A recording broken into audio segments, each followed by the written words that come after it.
Di video kali ini, kita akan membahas prediksi Boruto episode 220 yang akan rilis pada tanggal 17 Oktober 2021 jika tak ada perubahan.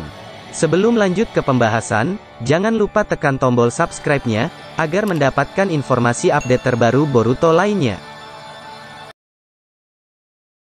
Adegan diawali dari Boruto yang sedang wawancara dalam sebuah acara televisi. Pembawa acara itu berkata, "Sudah-sudah. Tak perlu terlalu rendah hati, itu berkat kecerdikanmu sendiri yang membuat kerusakan di desa kita tetap minimal bukan? Yang intinya, kaulah yang telah menyelamatkan desa kita." Boruto menjawab, "Sebenarnya bukan cuma itu saja, kau tahu pastinya, sebagian besar aku hanya pingsan saja." Lalu pembawa acara itu berkata lagi, "Apa tadi namanya? Jutsu hebatmu yang menjatuhkan dan menelan Otsutsuki kejam itu langsung." Sebenarnya ada cukup banyak orang yang memperhatikan kejadian itu. Boruto merasa mulai bosan dengan pertanyaannya. Ia berkata, "Oh itu, kuharap ini segera selesai." Adegan beralih ke Kawaki yang telah dikembalikan tangannya oleh Amado. Lalu Amado berkata pada Kawaki, "Bagaimana dengan yang lainnya? Apa ada masalah selama minggu ini?" Kawaki menjawab, "Tidak juga. Rasanya sama seperti tanganku yang dulu." Lalu Katasuke berkata, "Aku tak tahu harus berkata apa. Aku tak menyangka dia bisa mendapatkan tangannya kembali secepat ini dan tanpa tanda penolakan pula." Amado menjawab, "Tentu saja tidak. Itu tak mungkin, karena itu dibuat dari sel asli miliknya sendiri. Itu cuma salah satu suku cadang yang kubuat sebelum aku datang ke sini. Ini tak akan bisa jika dia hanya manusia biasa, dan seluruh tubuhnya bukan alat sains ninja." Terlihat Sumire yang ingin memberi obat suntikan pada Kawaki. Sumire berkata, "Maaf, Kawaki, ini akan sedikit sakit." Kawaki menjawab, "Kau tahu sendiri aku bukan bocah cengeng, kau tak perlu terus mengatakan apapun, lakukan saja yang harus kau lakukan." Sumire pun meminta maaf pada Kawaki. Amado berkata lagi, "Hentikan sikapmu itu Kawaki, tunjukkanlah terima kasih pada perawatmu. Sumire itu brilian dan belajar dengan cepat, aku akan dalam kesulitan kalau kau mengusirnya." Kawaki menjawab, "Bagaimana dengan sikapmu sendiri, Amado? Sok memerintah dan memiliki asisten. Bukankah Sumire itu staf dokter Katasuke? Kenapa dia bersamamu?" Katasuke berkata pada Kawaki, "Terima kasih Kawaki, tapi Sumire sendiri yang menginginkan ini. Kami sama sekali tak tahu apapun soal mengobati tubuhmu, akan sangat membantu memiliki anggota tambahan di tim pengobatanmu." Kawaki hanya terdiam dan Sumire berkata, "Aku masih cuma tahu dasarnya saja, tapi kau tak perlu khawatir mulai dari sekarang. Tentu saja, menghindari dirimu terluka itu juga membantu. Lagi pula kau selalu bersama dengan Boruto, jadi aku juga bisa menanyakan padamu soal dirinya."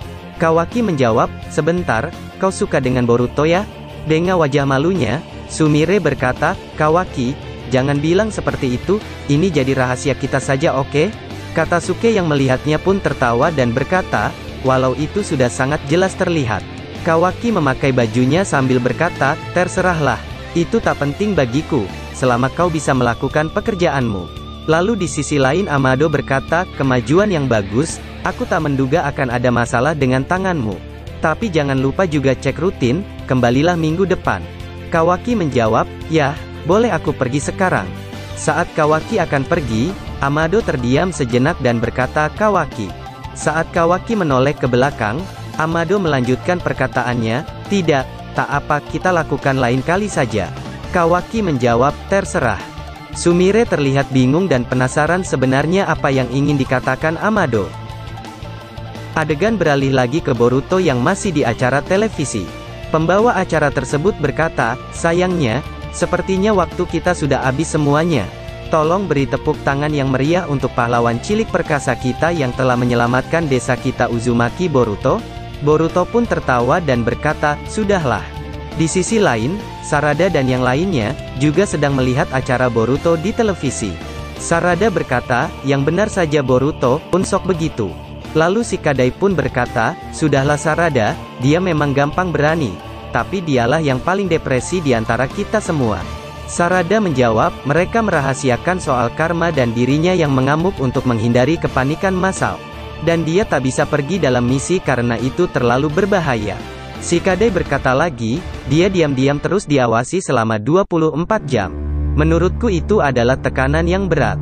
Sarada menjawab, "Yah, tapi aturan tak ada misi, itu juga berlaku untuk kita. Kita tak punya 3 orang tampaknya, jadi tim 7 berada dalam hiatus sampai waktu yang tak ditentukan."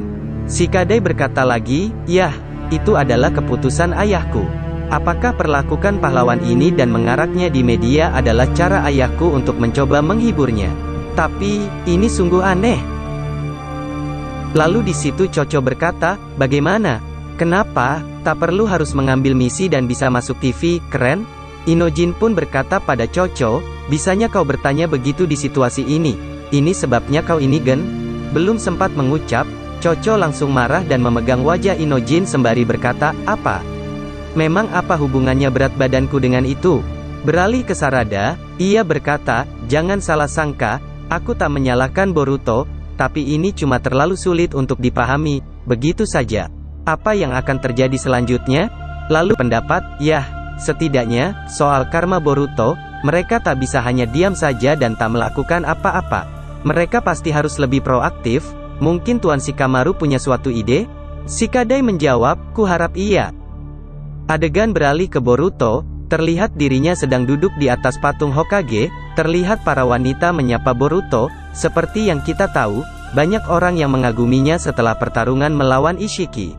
Saat Boruto melambaikan tangan, ia melihat karma yang di tangannya, dan itu membuatnya berpikir lagi. Saat Boruto duduk merenung, Kawaki pun datang, ia berkata, "Menjadi selebriti, merepotkan bukan?" Boruto menghadap Kawaki lalu berkata, "Apa? Pergilah jika kau cuma mau mengolok-ngolokku." Kawaki pun duduk dan menjawab, "Aku terkejut, aku kira kau akan lebih murung." Boruto berkata lagi, "Soal karma? Tidak, itu sudah berlalu lama sekali.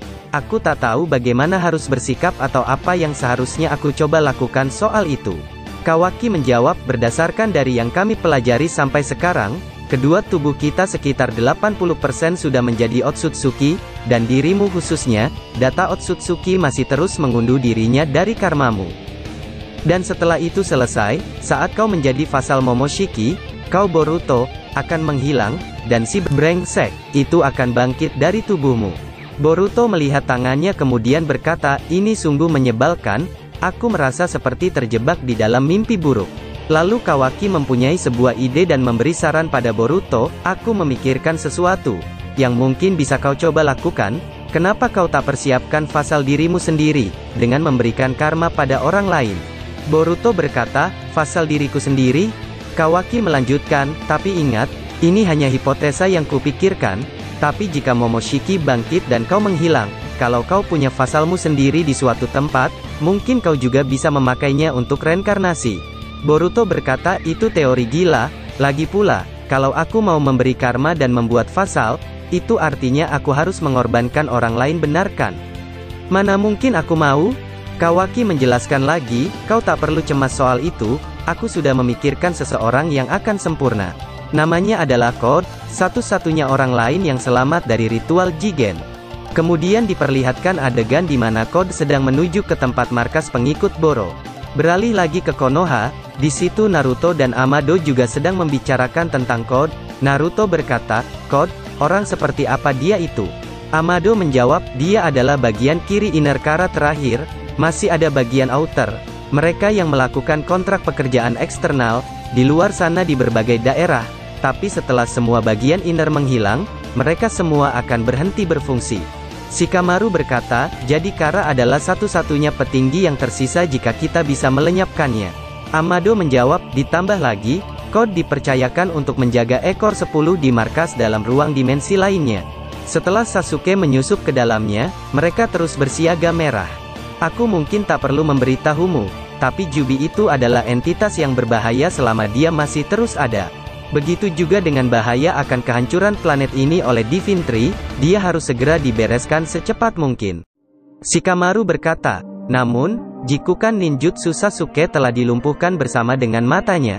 Dan Boruto tak bisa benar-benar mengendalikan kekuatannya, jadi walaupun kau pergi ke sana, tak ada jaminan kau bisa kembali dengan selamat." Naruto juga berkata, "Si Code ini, dia bisa keluar masuk ruang itu dengan bebas kan?"